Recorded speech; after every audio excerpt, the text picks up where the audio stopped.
Colorado Territory, May 1878. The wind came down off the Sangre de Cristo Mountains like it had a score to settle, kicking up dust and rattling the dry bones of the dying cottonwoods lining the edge of the Tatum homestead. Kallie Tatum stood barefoot in the doorway of the ranch house, her arms crossed over her chest, her eyes fixed on the two horses tied at the post. One belonged to her father. The other belonged to Merrick Sloan, the richest man in Los Animas County, and by all accounts, the cruelest. She knew why he was here. Inside, her father's voice was low, brittle, like he was trying to keep it from cracking. You said 5,000. I said what she was worth clean. You let her run wild too long. Ain't worth more than 3 now, Merrick replied, his voice like dry gravel. Kallie flinched. She stepped back from the door, her hands shaking. She was 19. Her mother had died birthing her. Her father, Jasper Tatum, had spent the last 2 years drinking away what little money they had left. The land was dry. The cattle were sick. And he had already sold the wagon, the rifle, and the last of her mother's jewelry. Now he was selling her. When the door opened and Merrick stepped out, he looked her over like she was a mare he might break. Be ready in 2 days, he said. I will send the wagon. Kallie didn't speak. Her jaw was clenched so tight her teeth ached. Merrick tipped his hat and rode off. Her father wouldn't meet her eyes. I didn't have a choice, he said. You did, she answered, then walked past him and didn't stop until she reached the edge of the field. She sat in the grass, knees to her chest, while the sun sank low. That was when she heard the horse. It was a soft sound, a slow gait, not like Merrick's heavy-footed stallion. She turned her head and saw a man dismounting just beyond the tree line. He was tall, lean, with a dark coat and a wide-brimmed hat pulled low over his brow. A rifle was strapped to his back, dust on his boots. His horse looked like it had been ridden hard and far. He saw her but said nothing at first, just tied his horse and walked over. You are trespassing, she said, voice stiff. He nodded. I will not stay long. I need water, and I am looking for someone. She stood. Who? Merrick Sloan. Her stomach twisted. Why? The man looked at her then, full in the face, like he was weighing her soul. He bought something that wasn't his to buy. Kallie blinked. You know who I am? I know your name is Kallie. I know your father made a deal. And I know Merrick Sloan is not going to collect. Her breath caught. You are an outlaw. He shrugged once. Maybe. Depends who you ask. What is your name? Eliah Archer. He offered his hand. She hesitated, then took it. His grip was warm, steady. I will be back before the wagon comes, he said. Do not go with him, no matter what he threatens. And just like that, he was gone again, his horse disappearing into the darkening trees. That night, Kallie could not sleep. Her father was passed out in the front room, the bottle tipped on its side. She lay on the floor, staring at the ceiling, Eliah's voice echoing in her ears. He would be back. But what could one man do against Merrick Sloan and the men he owned? The morning of the 3rd day, the wagon came. Kallie stood on the porch in her mother's old blue dress, her fists clenched at her sides. She had no bags, no ribbon in her hair. Merrick climbed down himself, 2 hired men flanking him. I told you to be ready, he said. I am not going anywhere, she answered. He laughed. You think I came to ask? One of the men stepped forward, reaching for her arm. That was when the shot cracked through the air. The man dropped, clutching his shoulder, screaming. Everyone turned. Eliah stood at the edge of the field, rifle steady against his shoulder. Mr. Sloan, he called. Step away from the girl. Merrick's face went pale. You are dead, he hissed. You were supposed to be dead. Not yet. Eliah moved closer. You bought her from a desperate man. That makes you a vulture. But trying to take her by force. He shook his head. That makes you something worse. Merrick drew his pistol. Eliah fired first. The second hired man dropped where he stood. Merrick froze, his hand still hovering near his holster. Kallie stared at Eliah, her heart pounding so loud she could barely hear. "You come near her again," Eliah said quietly, "and I will bury you myself." Merrick spat in the dirt, then turned and climbed back into the wagon. They left fast, dust trailing behind them. Eliah lowered his rifle. Kallie ran to him. "You came back," she whispered. "I said I would." She looked up at him. His face was rough, weathered, but his eyes were steady. "Kind. I do not have anything," she said. "No land. No money. Nothing. I am not here for any of that." "Then why?" Eliah's voice was soft. "Because no one should be sold. And because when I heard what he did to you, I could not sleep." She felt something start to break loose inside her. Not pain this time. Not rage. Just something quiet. Soft. "Where will you go?" she asked. "Not sure yet." She looked at the house behind her. Her father still had not come outside. "Take me with you." He blinked. "Kallie, I am not staying here, and I will not be sold. You saved me. Let me choose what happens next." He studied her. Then he nodded. They left on horseback, riding west toward the mountains. And for the first time in years, she felt like she could breathe. They rode west until the plains sloped up into Pinyon Hills and the air grew thinner, scented with juniper and the iron hush of far-off snow. Kallie's legs ached from the saddle, but she didn't complain. She'd never been beyond the county line before, never seen the mountains up close. They stopped just past twilight in a hollow where a spring trickled down over rocks into a narrow pool. Eliah unsaddled the horses while she gathered dry pine needles and branches. He didn't speak unless he needed to, and she liked that. Silence had always been a fixture in her life, but this kind didn't feel like punishment. When the fire was high enough to cast shadows, she sat with her knees drawn up, watching Eliah clean his rifle with steady hands. "You've done things," she said, not as a question. His eyes didn't leave the iron. "A few." She waited. "When nothing else came," she asked, "were they bad?" "Some," he said. "Not all." He moved like a man who understood consequences. Not careful exactly, more like he'd already paid for things and didn't intend to owe again. "I don't expect you to tell me," she said. "You didn't ask for stories." "I don't want stories. I want to know if you're going to vanish come morning." "No." He looked at her then. Really looked. "I won't leave you alone." She rested her chin on her knee. "I'm not afraid of being alone. I'm afraid of going back." "You won't." One of the horses shifted, its hooves clacking against stone. The fire popped. She asked, "Why were you looking for Merrick in the first place?" He finished oiling the barrel and set the rifle down. 2 years ago, my brother owed him. Not money, a favor. Merrick cashed it in by putting him in a fight he couldn't win. Got killed over it. You came to kill him? I came to make it known he couldn't keep buying what he didn't earn. She reached for a stick and pushed it into the embers. You think I'm something to earn? I think you're something no man should trade for. Heat rose along her cheeks, but she didn't turn away. Most folks wouldn't agree. I'm not most folks. She believed him. They slept on opposite sides of the fire. Eliah used his coat for a blanket, his hat pulled low over his brow. Kallie lay on her shawl, eyes open to the stars. In the stillness, she felt the ache of all the years she'd kept her voice quiet, her shoulders small. That ache didn't feel so sharp now, not with the fire warming her feet and the sound of someone breathing just a few yards away who had chosen to stay. By first light, they were riding again. Eliah turned them north, following a trail barely wide enough for the horses. The terrain grew rougher, the trees taller.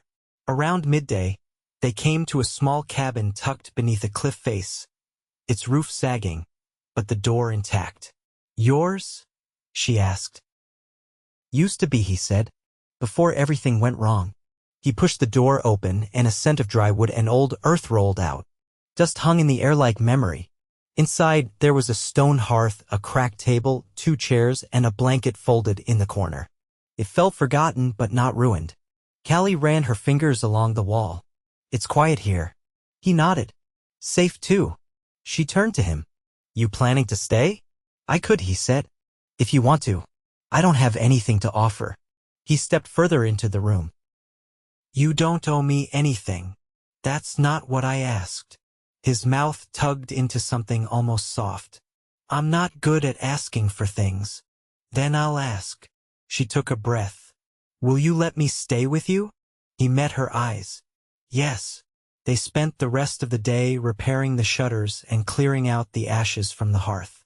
Kallie found an old kettle behind the stove and scrubbed it clean. Eliah brought in kindling and checked the roof for leaks. They didn't talk much, and it didn't feel strange. That night, after supper, she sat in the doorway and looked out across the dark valley. I don't know what happens next, she said. Eliah leaned against the doorframe beside her. We build something, or we don't. But we decide, not someone else. I've never decided anything for myself.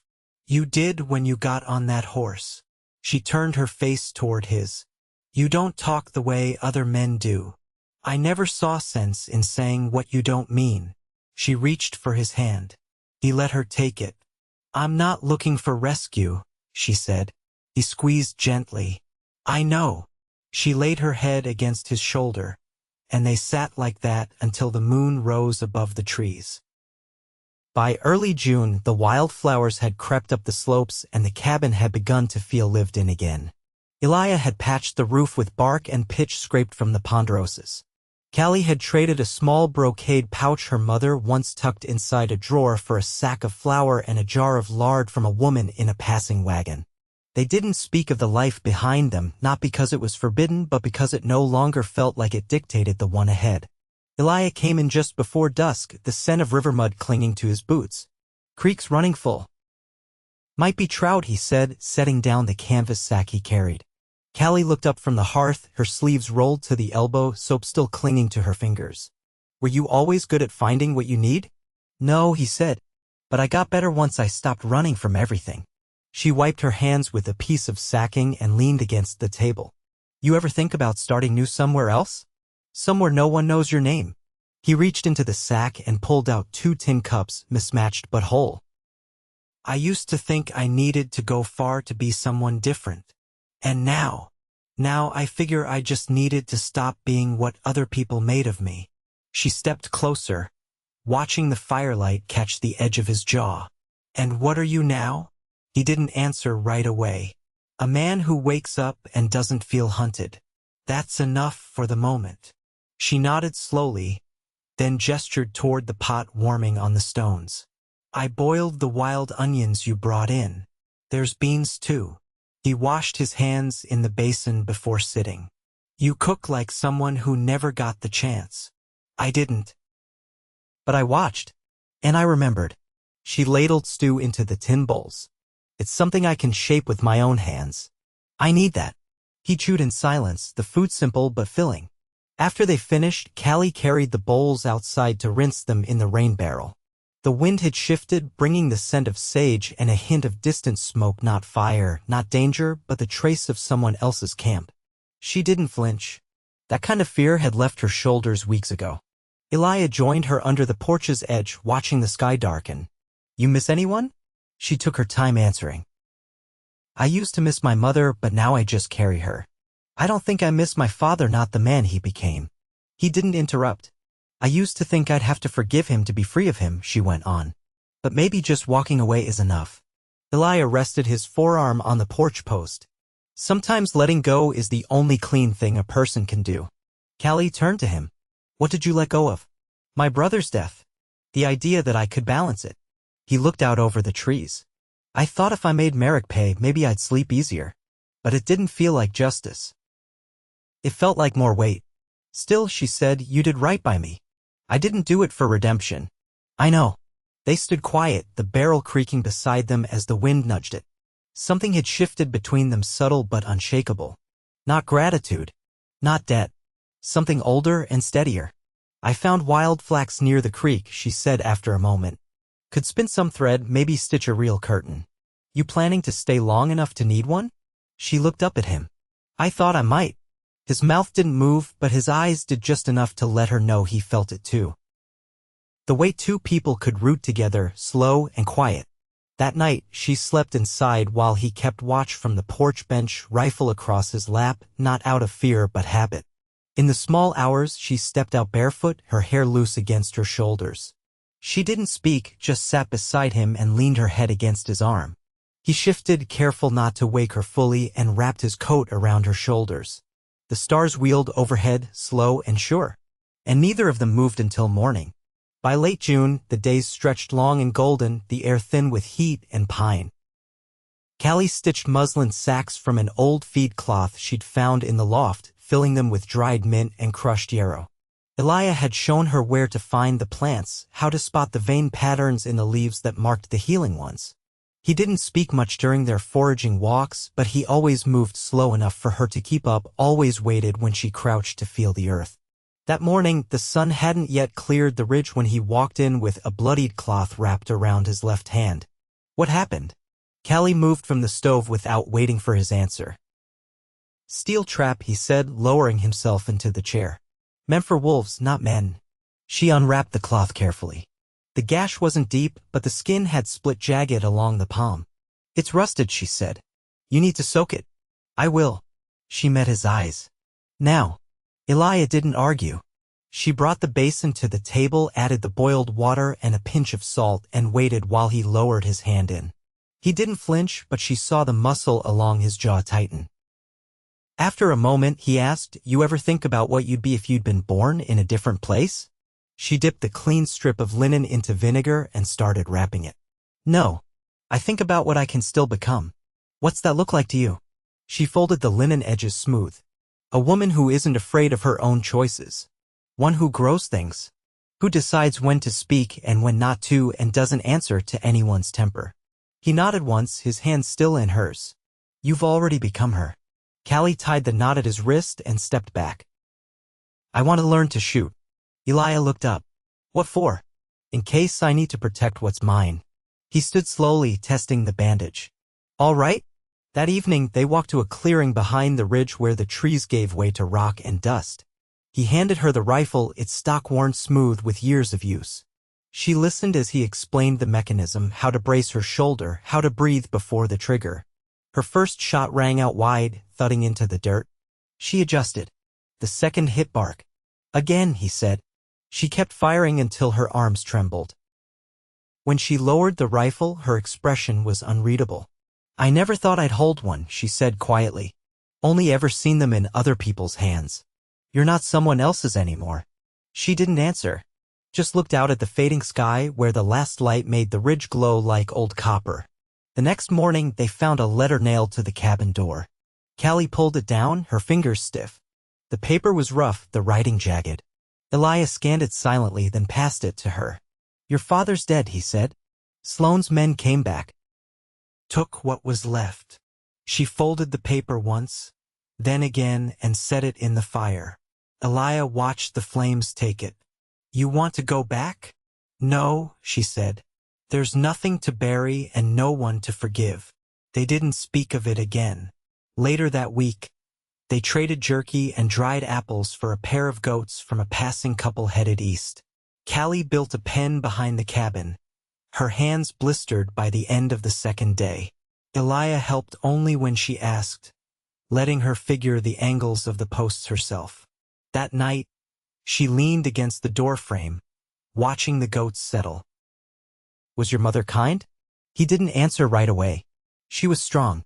She never smiled much, but her hands were steady." He paused. "She told me not to come back until I'd figured out how to protect something instead of destroying it."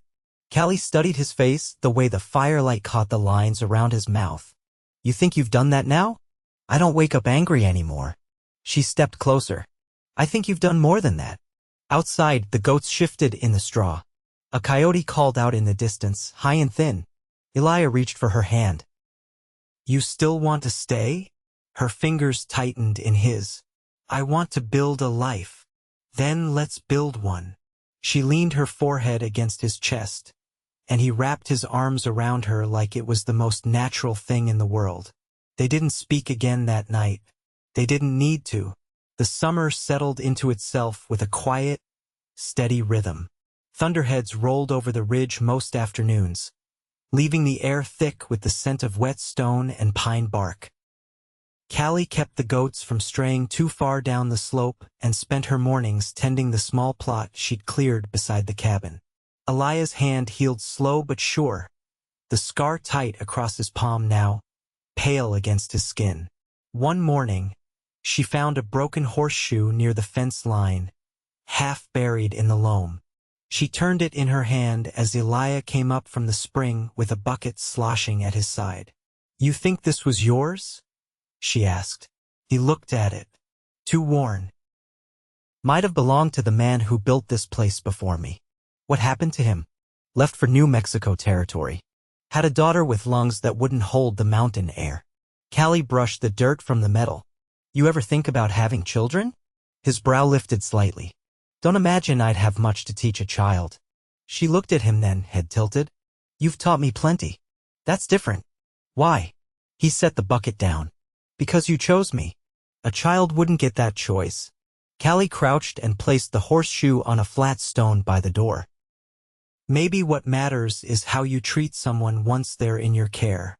Choice or no." He didn't answer, but his eyes lingered on her longer than usual, and something shifted unspoken between them. That night, they sat by the fire with a basket of dried beans between them. She shelled slowly, the rhythm easy, her fingers moving without thought. Eliah carved a handle for a new ladle, the blade moving steady through the wood. She asked, "What would it take for this to feel like a real home to you?" He ran his thumb over the grain. "A winter here." "Maybe two. You planning to stay through snow?" "I'm not looking for the next place anymore." She nodded once, then leaned her shoulder into his. "Good." That fall, a trader passed through with a wagon full of bolts, iron tools, and a jug of cider. Eliah bartered for a length of muslin and 2 iron hinges. Kallie stood beside him, her hand tucked into his coat pocket, and asked the man where he'd come from. "North of Trinidad," he said. "Rancher by the name of Sloan is dead. Shot in his bed." Eliah's jaw tightened, but he said nothing. The trader went on. "Word is there's no one left to take over. House burned not long after." Kallie didn't speak until the wagon rattled down the trail again. "You think someone did it for you?" she asked. "No," Eliah said. "The world just takes what it's owed sooner or later." She looked up at him. "Do you feel lighter?" He hesitated. "I feel unburdened." That evening, she brought the muslin out and laid it across the table. "I want to make something with it," she said. "Something that marks this place as ours." Eliah ran his fingers over the fabric. "What did you have in mind?" "A quilt. With pieces from both of us." He touched the corner of her sleeve. "You can have the shirt I wore the day we met." She smiled. "And I'll add the hem of the dress I wore when I told you I wouldn't go with him." They worked on it slowly, stitching by lamplight. As the days shortened, the quilt grew patches of worn flannel, old flour sack print, the dull blue of a work shirt, the edge of her mother's shawl. When the first frost came, they laid it over the bed they dragged into the cabin's single room. Kallie stood by the hearth, her hands warm from the kettle, and said, "I want to be your wife." Eliah looked at her, unmoving. "I don't have a ring. Don't have a preacher." "I don't need either," she said. "I just need you to say yes." He crossed the room and took her hands in his. Yes. They shared their vows alone beneath the spruce tree behind the cabin with nothing but the wind and a scattering of dry needles at their feet. He promised to never walk away. She promised to never shrink herself again. Winter came hard, snow piling thick along the rafters. They kept warm with split pine and each other, their days full of quiet work and their nights full of whispered stories and the sound of wind curling around the cabin like a lullaby. By spring, Kallie's belly had begun to round. "You sure?" Eliah asked one morning, his palm flat against her middle. She nodded. "I've known for weeks."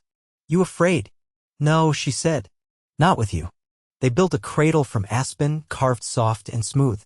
Eliah sanded the edges until they couldn't catch a thread. Kallie lined it with part of the quilt. When the child came in August, the air was thick with the hum of bees and the last blooms of goldenrod. He was born strong, with a quiet cry and his father's eyes. They named him Jonah, after a story Kallie's mother once told her about second chances and long journeys home. Years passed like river water, slow, steady, carving softness into everything. The cabin grew, room by room. Eliah built shelves from cedar. Kallie planted plum saplings that bore fruit by the third year. Jonah learned to walk between the rows of squash and to call the goats by name. They never left the mountain. Not because they couldn't, because they didn't need to. And every night, when the fire burned low and the quilt covered their feet, Eliah would reach for her hand in the dark, and she would press her fingers between his, and they would sleep knowing they had built a life from nothing but trust, grit, and the quiet, unshakable kind of love that never needed to be spoken aloud to be known.